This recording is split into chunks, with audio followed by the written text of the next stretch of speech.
तो ये बड़ी जानकारी लगातार सामने आ रही है। इस बीच दिल्ली ब्लास्ट का कानपुर कनेक्शन भी सामने आया है। कानपुर मेडिकल कॉलेज पहुंची है जांच एजेंसी, जहां मेडिकल कॉलेज के प्रिंसिपल ऑफिस से शाहीन से जुड़े हुए दस्तावेज जांच एजेंसी अपने साथ लेकर गई है।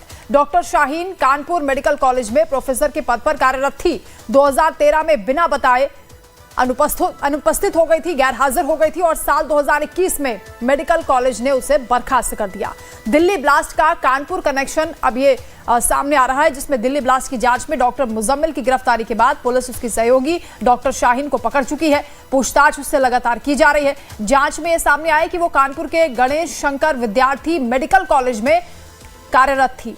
शाहीन ने 2006 में मेडिकल कॉलेज से फार्माकोलॉजिस्ट डिपार्टमेंट से असिस्टेंट प्रोफेसर के पद पर ज्वाइन किया था। यहां 2013 तक वो प्रोफेसर रही। उसके बाद 2013 में बगैर किसी सूचना के वो यहां से चली गई, जिसके बाद उसे बर्खास्त कर दिया गया। तो उससे जुड़े जितने भी दस्तावेज हैं वो यहां पर टीम अपने साथ लेकर गई है। जांच पड़ताल लगातार की जा रही है। उत्तर प्रदेश में भी कई शहरों को दहलाने की साजिश थी।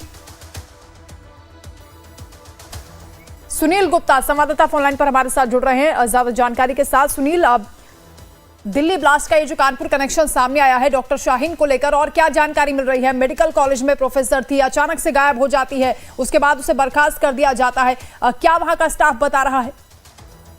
देखिए, डॉक्टर शाहीन सईद का नाम जो कि जीएसवीएम मेडिकल कॉलेज में आया है, क्योंकि ये जब यहाँ पर 2013 से यहाँ से लापता थी, लेकिन जिस तरीके से पूरा मामला आया है कि वहाँ पर जब इन्होंने इलाहाबाद यूनिवर्सिटी से इन्होंने एमबीबीएस किया, उसके बाद से कानपुर आ गए थे। तो करीब 2009 में यहाँ पे कानपुर में आई थी और 10 और 11 तक यहाँ पर कुछ समय तक इन्होंने काम किया। इसके बाद इनके 9 और 11 के बीच में इनका ट्रांसफर कन्नौज हो गया। तो कुछ समय तक ये कन्नौज में प्रवक्ता के पद पर रही और उसके बाद ये फिर वापस कानपुर आई और उसके बाद 2013 के बाद अचानक लापता हो गई, जिसको लेकर के इनसे कई बार जो तमाम सारे जो तत्कालीन प्रिंसिपल रहे हैं उन्होंने इनको भ्रष्टाचार भी किया। उनके खिलाफ शिकायतें भी शासन में गई, जिसमें कहा गया था कि ये यहाँ से लापता है, लेकिन उसके बाद भी इनका कुछ पता नहीं चला। लेकिन 2015 में एक बार ये फिर से वापस आए और उन्होंने तमाम सारी जो वजहों को लेकर के इनके भाई से परवेज अंसारी उनके पते पर इन्होंने कुछ यहाँ पे मांगा कि हमको प्रमाण पत्र दे दिया जाएगा, हमको यहाँ पर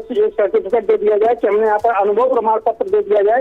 इसको लेकर के यहाँ से तमाम सारे जो पत्राचार किए गए, लेकिन जिस तरीके से इनसे संपर्क करने का प्रयास किया गया लेकिन कोई संपर्क नहीं हुआ। तब जाकर के 2021 में इनके खिलाफ शासन में शिकायत की गई और उसके बाद शासन से इनको 2021 में बर्खास्त कर दिया गया। लेकिन उसके बाद से इनका कोई पता नहीं था, क्योंकि जो इनके पति हैं यहीं पर कानपुर में